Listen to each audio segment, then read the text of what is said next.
안녕하세요. 지난 시간에 우리는 철학의 체계에 대해서 살펴보았습니다. 제가 알고 있는 철학의 체계도 아니고 학교에서 가르치는 철학의 체계가 아닙니다. 그러나 임마누엘 칸트 할아버지가 직접 자기 책에서 철학은 이렇게 분류됩니다, 여러분 이라고 분류한 이야기에 대해서 살펴보았습니다. 세상의 모든 지식은 내용이거나 형식입니다. 형식만의 철학이 있고 그것을 일컬어 논리학이라고 합니다. 논리학은 세상에 대한 어떤 생각과 이 사물과 대상에 대한 탐구, 그런 것을 하지 않습니다. 그냥 우리들 머릿속을 한번 열어보는 것이죠. 우리의 생각이 과연 어떤 형식으로 이루어져 있는가, 내용을 고려하지 않고 논리적으로 맞는가 논리적으로 틀리는가를 따지는 것이 논리학이었습니다. 반면에 내용에 대한 철학이 있습니다. 내용에 대한 철학은 다시 두 가지로 나눕니다. 그것이 바로 자연, 그리고 인간의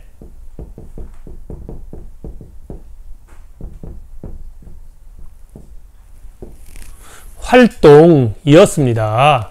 이 자연에 관련한 철학의 분류를 자연철학이라고 합니다. 자연학이라고도 부르고, 그리고 인간의 활동, 이런 실천적인 면에 대한 탐구를 윤리학 또는 도덕철학이라고 합니다. 이 자연학과 윤리학은 다시 두 가지로 나뉩니다. 내용적인 부분이 있었고 형식적인 부분이 있었습니다. 그 내용이 무엇이고 형식이 무엇이냐에 대해서 지난 시간에 칸트의 정의 방법으로 설명했습니다. 내용이라는 것은 경험을 말합니다. 경험이라는 것은 대상과 관계를 맺는 것을 일컬어 경험이라고 합니다. 그래서 자연학과 윤리학에는 인간 저마다의 경험이 있습니다. 홍길동의 경험, 임꺽정의 경험, 와타나베, 로버트의 경험들이 다 다른데, 이 다 다른 것에 관련해서 생각하는 철학 분야가 있고, 그렇지만 이런 경험들은 사람마다 다 다르잖아요. 변화합니다. 변하게 마련입니다. 우리 모든 인간 또는 이 세상의 자연과 우주에는 변하지 않는 것이 있었다. 그런 변하지 않는 것에 대한 탐구, 학문을 형이상학이라고 합니다. 이 자연에 대한 변하지 않는 탐구를 하는 걸 자연형이상학, 인간의 실천과 행동에 대해서 변하지 않는 법칙과 같은 것을 탐구하는 걸 도덕형이상학이라고 합니다. 이런 자연형이상학은 자연의 법칙에 관련해서, 도덕형이상학은 자유의 법칙에 관해서, 자연형이상학은 이론철학이라고 부르고 도덕철학은 실천철학이라고 부릅니다. 그렇게 칸트는 이 철학은 논리학, 자연철학, 도덕철학, 이렇게 세 가지로 고대 철학자들이 분류를 했고, 이 분류 방법은 너무나 완벽해서 더할 것이 없다라고 칸트가 설명했던 것입니다. 그런데 순수 이성 비판은 이 중에서 자연형이상학으로 입문하기 전에, 도덕 형이상학으로 우리가 들어가기 전에 형이상학 자체에 대해서 우리가 한번 따져봐야 하지 않겠느냐 라고 하는 게 칸트의 질문이었습니다. 그런데 형이상학, 변하지 않는 것에 대한 탐구는 이제까지 세상 사람들은, 위대한 철학자들은, 똑똑하신 선생님들은 이 세상을 바라봤습니다. 우주를 바라보고 또 사람들을 바라보고 사물들을 바라보았습니다. 그것을 대상에 대한 탐구였습니다. 근데 칸트 할아버지는 그러지 않았습니다. 그것이 독특한 관점이었습니다. 여러분, 한번 인간의 머리는 도대체 어떤 구조로 생각하는 걸까요? 라고 질문했던 것이 칸트였습니다. 말하자면 인간의 머릿속을 한번 들여다보겠습니다 라는 거였지요. 그렇게 해서 형이상학에 입문하기 전에 우리가 예비적으로 한번 뭔가를 따져보겠습니다. 인간의 머리는 도대체 어떻게 굴러가는 걸까요? 나의 머리, 여러분의 머리, 인류 공통의 머리 구조는 무엇일까요? 이 질문에 대한 칸트의 탐구 작업이 순수이성 비판이었습니다. 그래서 순수이성 비판은 우리 인류사를 바꾼 굉장히 중요한 철학책입니다. 자, 여기까지가 지난 시간에 이야기했던 것입니다. 그런데 막상 여러분한테 또 제가 우리 모두가 한국어로 된 칸트의 순수이성 비판을 읽으려고 하면 막상 책을 열어보면 무슨 말인지는 전혀 알 수 없습니다. 순수이성 비판은 거의 읽을 수 없는 텍스트입니다. 어째서 우리 한국인들은 순수이성 비판을 읽을 수 없을까요? 이것이 오늘 여러분과 함께 이야기를 나눌 주제가 되겠습니다. 여기서 잠깐 중간 정리를 하고 넘어가겠습니다. 지금까지 칸트의 철학 분류법이었습니다. 모든 지식은 형식이거나 내용입니다. 형식만의 철학은 논리학이고 대상을 탐구하지는 않습니다. 반면에 대상을 탐구하는 철학은 그 대상이 무엇이냐에 따라 다시 두 개로 나뉩니다.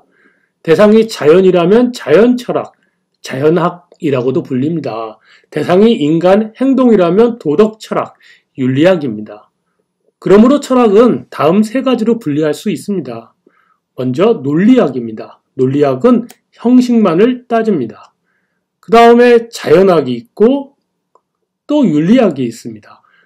자연학은 자연철학이며 윤리학은 도덕철학이라고 불립니다. 이 두 가지 분야는 내용도 있고 형식도 있습니다. 이 중에서 자연학과 윤리학 중 변하지 않는 부분이 있습니다. 즉 경험과 무관한 부분을 탐구하는 것이 있고 그것을 형이상학이라고 부릅니다. 그런데 여러분, 순수이성 비판을 읽기 전에 여러분은 어느 정도의 수준인가요? 문장 이해력은 어느 정도인가요? 제가 보기에 여러분은 인류 역사상 최고의 독자들이십니다. 일단 문맹이 없습니다. 최고의 문장 해독력을 갖고 있습니다. 게다가 여러분은 세상에서 가장 쉬운 문법의 언어를 사용합니다. 우리 한국어를 말이지요.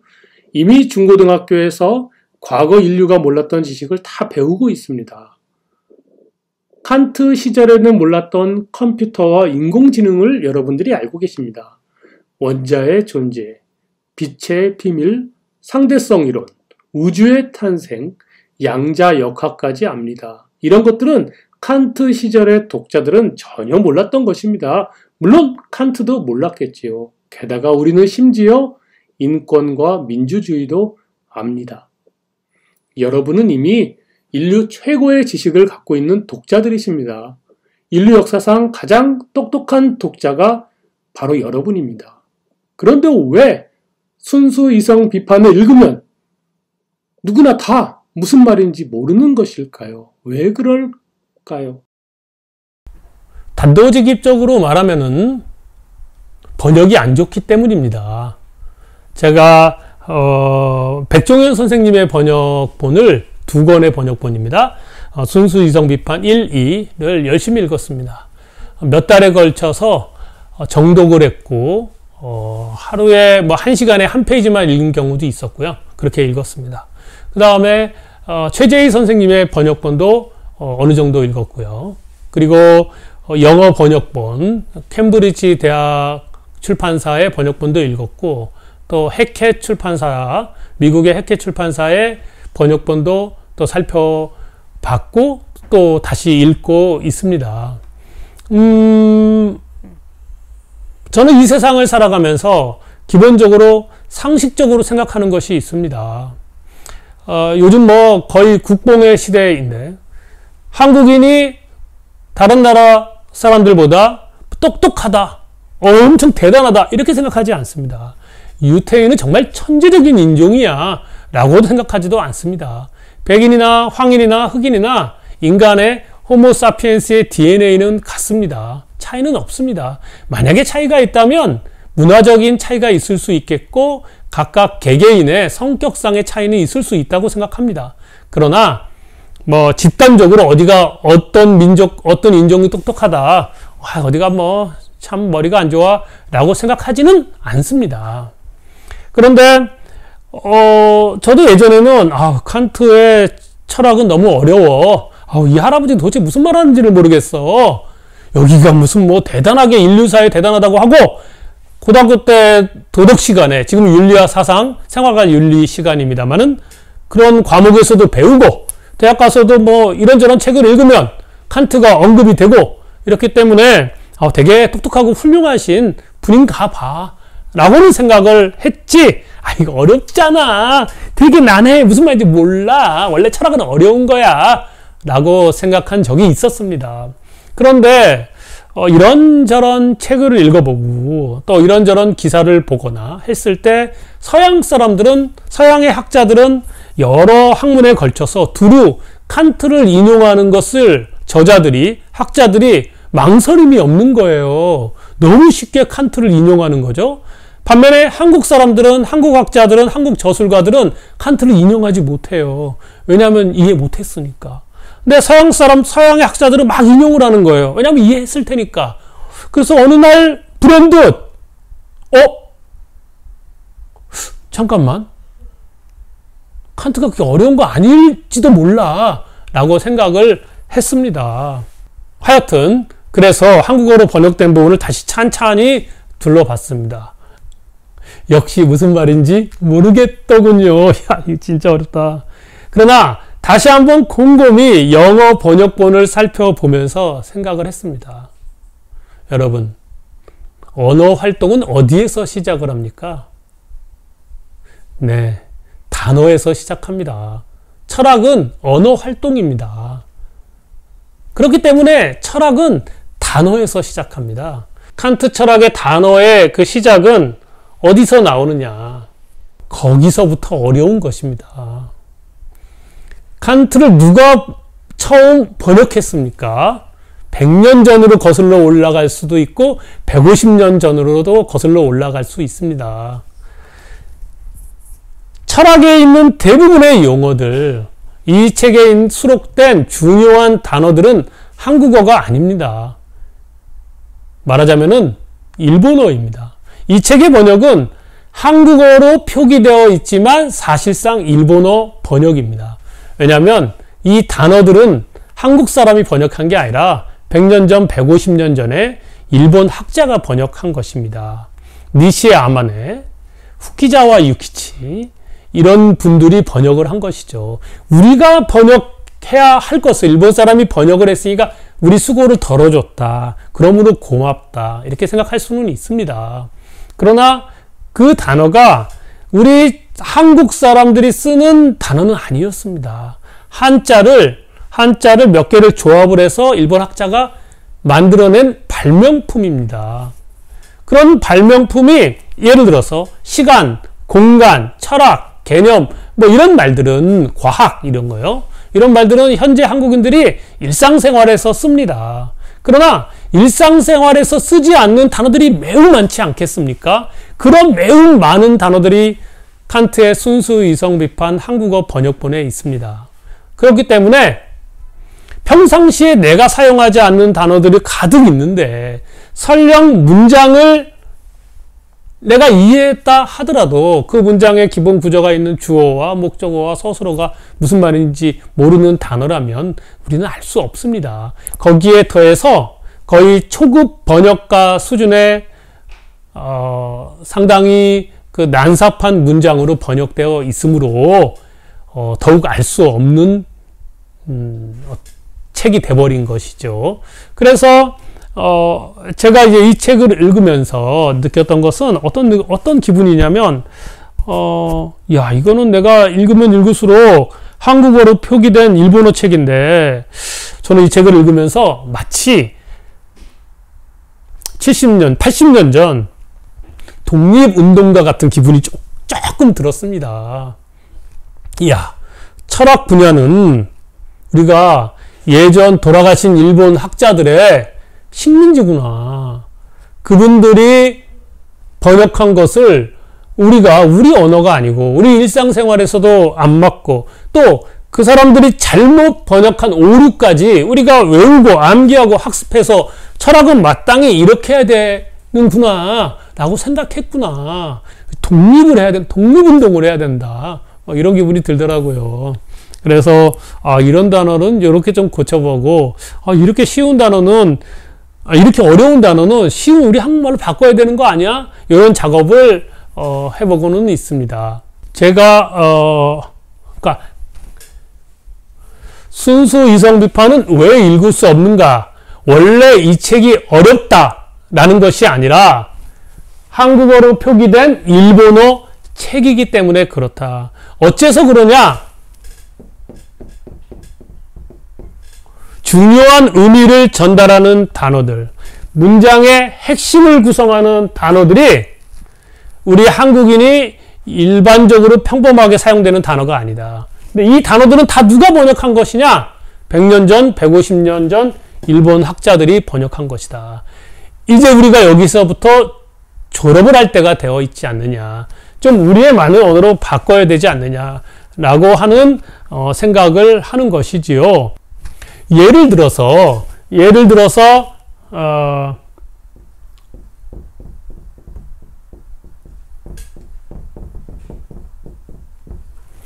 apperception이라는 단어가 있습니다. 이 단어, 영어 단어, 이것도 뭐 독일어를 번역한 거예요. 이것의 의미는 어떤 것이냐면, 내 자아가 감각기관에서 그 대상에 대한 데이터를 수용을 한 다음에 내 머릿속에서 그 여러 가지 알고리즘에 따라서 분석을 하게 돼요.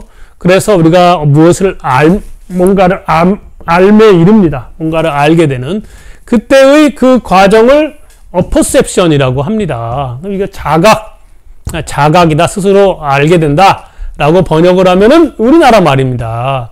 이게 이 단어를 처음 만든 게 일본인이냐, 중국인이냐, 한국인이냐는 중요하지 않습니다.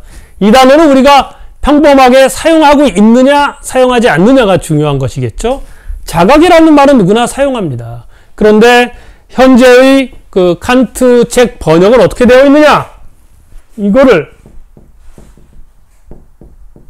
통각이라고 번역합니다. 통각.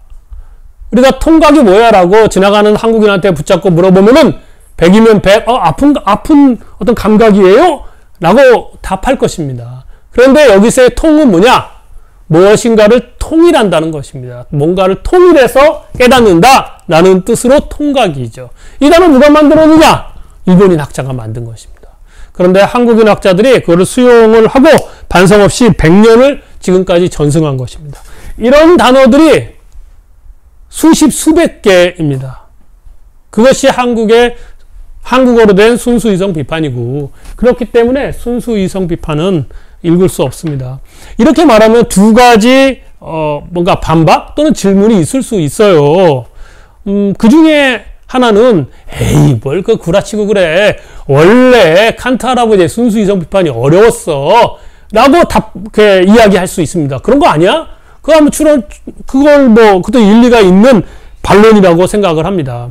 그러나 제가 보기로는 제가 편집자로서 일을 하기도 하기 때문에 칸트는 자기의 책이 독자들한테 잘 전해질 수 있기를 바라는 그런 커다란 희망이 있었습니다. 그런 희망을 느끼는 것은 어렵지도 않습니다. 제가 칸트의 개요를 다시 한번 얘기해 볼게요. 우리가 대상을 바라봅니다. 이런 대상들을 우리의 감각으로 수용을 합니다. 감각으로 수용하면 머릿속에 이미지가 만들어집니다. 그것을 표상이라고 직관이라고 합니다. 이 이미지들이 다 연결이 됩니다. 연결이 되고 머릿속에서 우리가 누구나 갖고 있는 알고리즘 같은 것이 있습니다. 그것을 지성의 개념이라고 합니다. 지성의 범주입니다. 이 범주에 맞춰서 탁탁탁탁 프로세스를 합니다. 그러면 우리가 무엇인가를 대상을 이해하게 됩니다. 그러나 대상 자체는 알 수 없습니다. 우리가 아는 것은 대상이 내 머릿속에 자리 잡은 이미지밖에 모릅니다.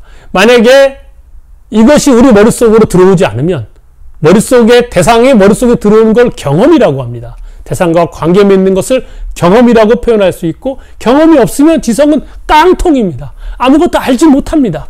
이런 일련의 과정을 칸트는 수십 번 반복해서 설명합니다. 보통 저자가 독자들한테 어떤 글을 전할 때, 독자가 똑똑한 사람은 나를 이해할 거야. 나를 한 번 말하면 됐지. 왜 내가 이건 10번이나 계속 반복해서 말해. 번잡하고 난잡하게 한 번 말하면 돼. 라고 하는 저자들이 적지 않습니다. 그런 저자들은 독자에 아랑곳하지 않고 자기의 그 생각을 텍스트에 깔끔하게 전합니다. 그런데 칸트는 굉장히 다양하게 반복해서 설명합니다. 너무나 친절하게 지치지도 않고 설명하고 독자에게 또 설명합니다. 그 말은 독자가 좀 알아주길 바라는 마음이 있었어요.